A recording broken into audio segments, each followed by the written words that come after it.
The story begins with our boy named Hang, who is undergoing surgery for brain cancer. In the haziness of anesthesia, he suddenly starts noticing a girl standing by the seaside. She is wearing a white dress, almost glowing against the water. But unfortunately, her identity remains a mystery because Hang never manages to see her face clearly.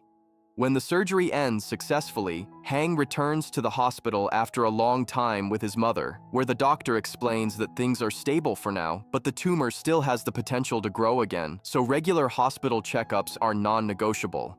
Hang dislikes the idea instantly and steps outside because he refuses to spend his life under the constant shadow of death.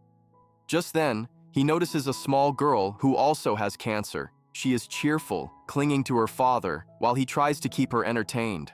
Watching her makes Hang's heart sink. He silently wonders how a child who barely understands the world has already been handed such a colossal burden. His irritation toward God begins to intensify. Meanwhile, his mother tells the doctor that ever since Hang's diagnosis, he has shut everyone out. He spends whole days locked in his room, barely speaking to anyone. He has even stopped going to school and no longer keeps in touch with his old friends. The doctor gently advises that isolation will only worsen his condition. He needs people. He needs some form of normalcy. After some time, at Hang's home, his father was making little animals out of salad, something Hang has adored since childhood. But his mother, unintentionally, always ends up ruining the father's hard work. Hang narrates internally that his parents are wonderful, yet sometimes he feels they must be exhausted from dealing with him. His treatment drains all their finances, leaving their household constantly stretched thin. Suddenly, a man named Kim, a motivational speaker, invites Hang to an event that will be attended by cancer patients. Hang refuses, demanding to be left alone at home. But once his parents convince him, he reluctantly agrees. The following day, he arrives at the event.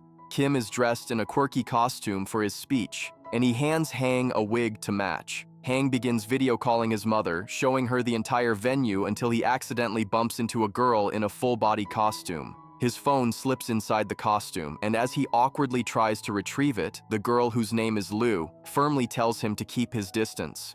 However, since his mother is still on the call, Hang leans closer to Lou just to tell his mom that there is some emergency and he will call her back. One could say his sense of timing was as graceful as a cat trying to swim. Later, Lou returns the phone but behaves rather rudely, prompting Hang to fume silently. She teasingly asks whether his mother never taught him manners and even calls him a mama's boy before walking off.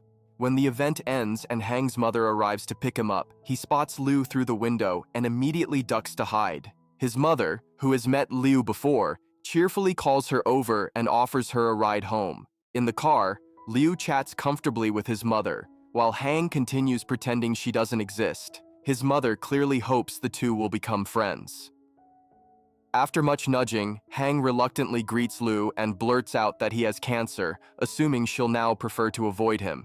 He even adds that she will probably start running the other way.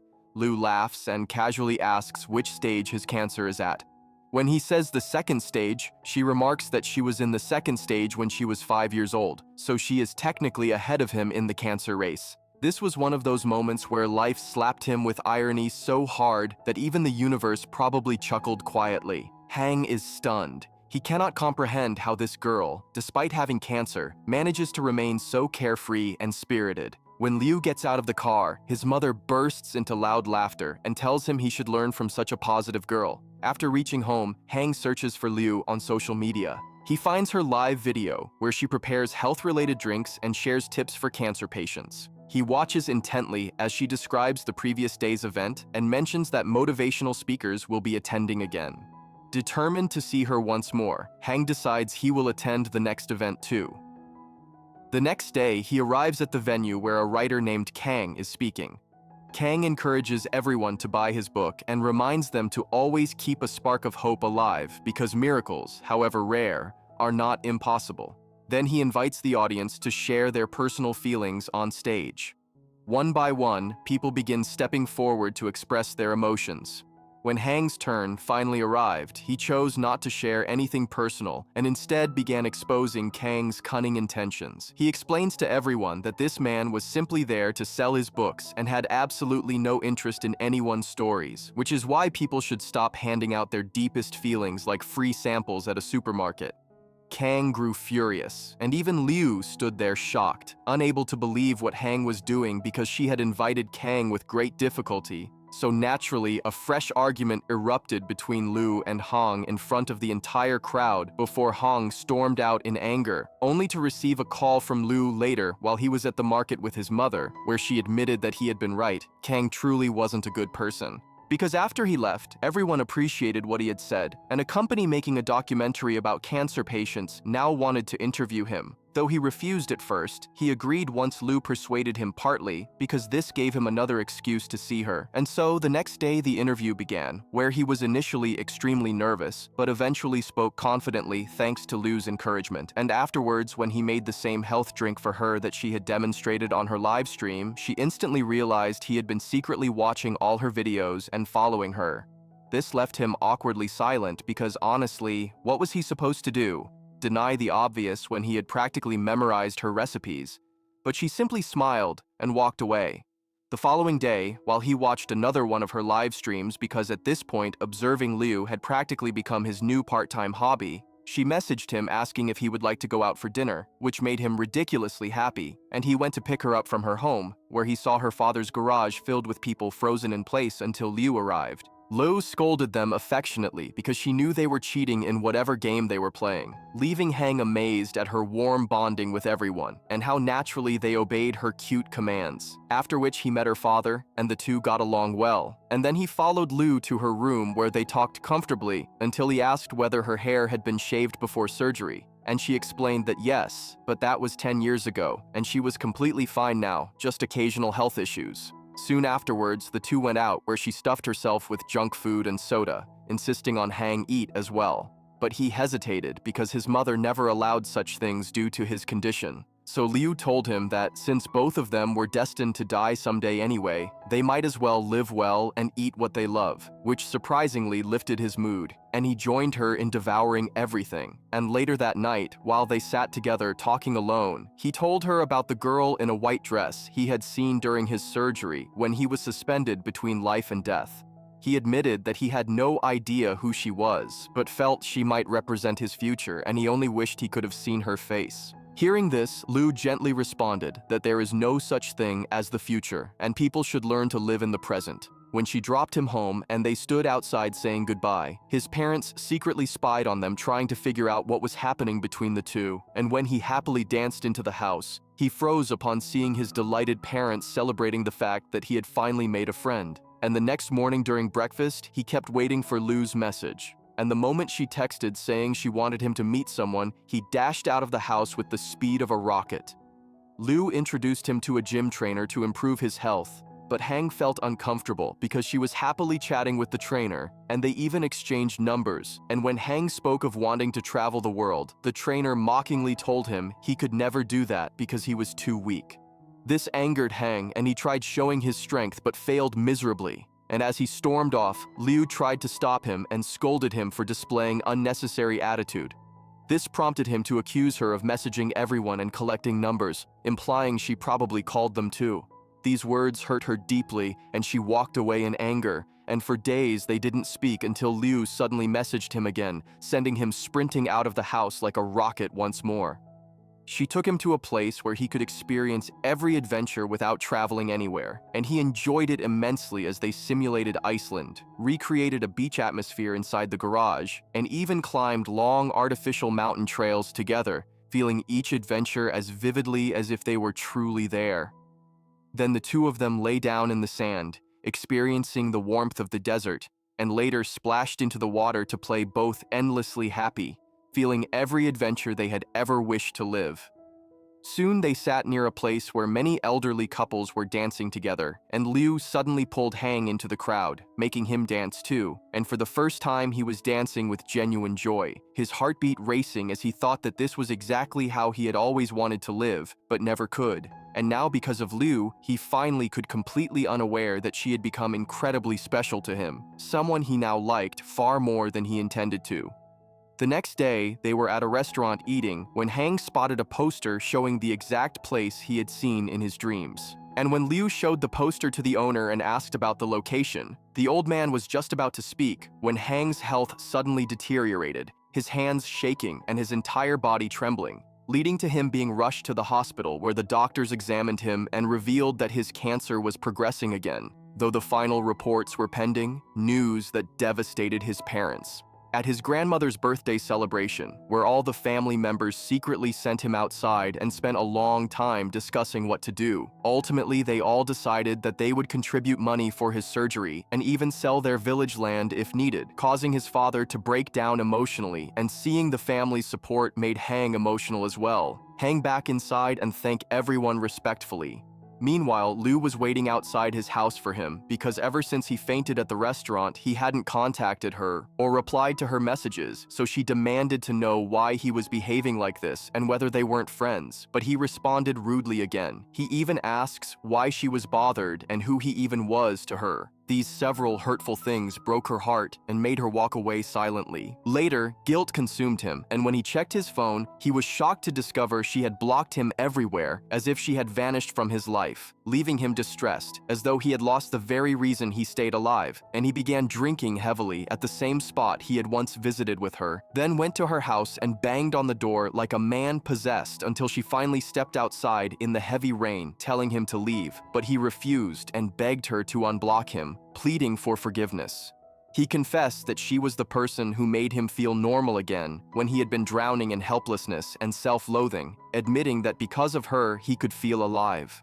Liu calmly replied that it isn't only cancer patients who suffer, but that every human being has their own battles, and she showed him an elderly grandmother who had been waiting for years for her lost grandson to return, then pointed out a delivery man who was deaf and mute, yet worked every day, communicating through written messages and tackling endless struggles. She asked whether they too weren't living through pain, yet continuing to survive. She questioned why he always gave up instantly and isolated himself, and as her words sank in, he directly confessed that he liked her very much, leaving her shocked and staring at him until he assumed she would reject him, but instead she hugged him tightly because she liked him too, and they remained in each other's arms for a long time. The scene then shifted to the garage where they were together when his parents arrived, and Liu's father explained humorously that he had returned from the hospital late at night and saw two young people wrapped around each other outside his house in the pouring rain. Initially, he wondering whose grand romance had awakened at such an inconvenient hour, before realizing it was his daughter and her friend Hang, who, by the way, had been drinking, something his parents immediately scolded him for, demanding how he could consume alcohol in his condition. Though soon, the tension eased, and all of them began exploring the garage together, where frankly even the tools looked like they were gossiping about last night's drama. No one had any problem with their relationship, and in that warm acceptance, Liu drew a small red flower on Hong's hand with a sketch pen. She explains that when she was young and in the hospital, nurses would draw flowers on the hands of cancer patients every time they showed courage or affection. The next morning, she called to say she had found the exact lake he always saw in his dreams, but he remained sad because he had no money to travel there and couldn't ask his parents for more, so she told him firmly that he should earn it himself and go on his own. After which the two began selling their belongings online to save enough for the trip. During this, Hang saw his father working with his boss and realized just how hard his father toiled every day, so when he went home, he prepared noodles before his father returned home, remarkable because he had never touched kitchen work before, and his mother was utterly shocked. During dinner, he finally told his parents that he wanted to see the lake with Liu, but because it was very far, they instantly refused, saying he could not skip medicines or travel such a long distance. This enraged Hang and led to a heated argument as he felt they imposed far too many restrictions despite him being grown now, and the fight escalated to the point where, for the first time ever, his father raised his hand on him. This one slap broke Hang's heart even further, and he immediately went straight to Uncle Kim, to whom he poured out everything and insisted he would not return home. Uncle Kim explained gently that his parents refused only because they were terrified for him, making Hang slowly realize that his parents weren't wrong. His condition simply wasn't stable when suddenly his father arrived, deeply apologetic for hitting him, and Hang apologized too, bringing peace between them. A few days later, the doctor delivered good news that Hang's reports looked positive, and he was allowed to travel outside the city, which thrilled him. And soon, he and Liu set off happily on their journey so he could finally see the lake from his dreams. That night before sleeping, Liu asked if he didn't think she might be the girl he had seen in his dream. But Hang insisted it wasn't possible because he had seen that girl before they ever met, and she replied that the dream was about to come true anyway. He would see the lake in real life, and she was the one going with him. Then began telling him about a parallel world just like theirs, where everything was the opposite. People who were sick or unhappy here were healthy and joyful there, though Hang didn't believe her and slept. The next morning, when she wasn't beside him, he panicked. But seeing her walking toward him felt like relief, at least until she suddenly collapsed, her condition worsening dramatically, and since they were already far from home, he didn't know what to do. But the train was stopped and she was taken back, where their parents had already arrived, and she was immediately taken to the hospital. Much later, when he finally saw her, he learned she had known her health was deteriorating, but still went with him just to make him happy, crying because she feared she wouldn't be able to see the lake with him after all. Meanwhile, Hang stood there terrified, realizing that love sometimes punches harder than fate itself, and sadly, fate doesn't even apologize afterward. Hang encouraged Liu to stay strong, but she asked him not to come see her again because the next day her hair would be cut, and she didn't want him to witness her in that condition, leaving him silent and heartbroken as he walked away. Later at home, while printing her photos, his mother silently helped him, and he asked her whether she too feared losing him and whether she would worry after he was gone. He told her mother that he didn't want her or his father to suffer anymore, and though she said nothing then, the next day, she sent him a video where both parents explained that after he was gone, they would continue living just as they did now, because death eventually visits everyone, and he should never worry. They would take care of themselves and live every moment with joy, which made him emotional. The next morning, he shaved his own head and video called Liu, who was stunned and asked why he had done that, but he simply prepared her favorite drink on camera and said that after drinking it, she would belong to him forever before gulping it down himself, leaving her both touched and emotional. The next day, he visited her and declared that from now on he would stay with her all the time, and she was not allowed to push him away, promising her she would recover, and once she did, he would work, they would marry, have children, and build a sweet family, while she smiled softly, knowing these were just hopeful words, because she would not live long enough for any of it. She asked him to step outside with her, and they lay together on the railway tracks, talking for a long time about the future they wished they could have. They accepting the fact that it would never happen, but cherishing the memories they had created, then returned inside only for Liu's condition to suddenly worsen, and he was pulled out of the room because it was the end for her, and after that day, she left the world forever, a truth almost impossible for him to accept. Days later, he met her father to give him all the photos she had asked him to deliver, and tried comforting him despite previously being someone who never spoke to anyone, then went to her room and cried, missing her deeply. A year later, he was studying again, changed entirely because of her, no longer hiding at home, living with the awareness that though his health was stable for now, it could change any time. Yet he refused to wait for death and instead embraced life fully, eventually traveling to the place he had once dreamed of visiting with Liu, the lake from his visions. And while he stood there taking in the view, he suddenly saw the girl in the white dress again, who turned out to be none other than Liu. And then he saw himself there too. Then he realized in shock that she had been right about the existence of a parallel world where their lives unfolded differently. Relieved and happy, he watched his other self living joyfully with Liu, and then saw the little girl with cancer from the beginning, alive and healthy with her father, followed by the grandmother who had lost her grandson, now together with him in this alternate world, and even the deaf, mute delivery man who was cheerful and thriving. And as he walked farther, he saw ships covered in red flowers, making him smile as he remembered Liu. With that, the film came to an end.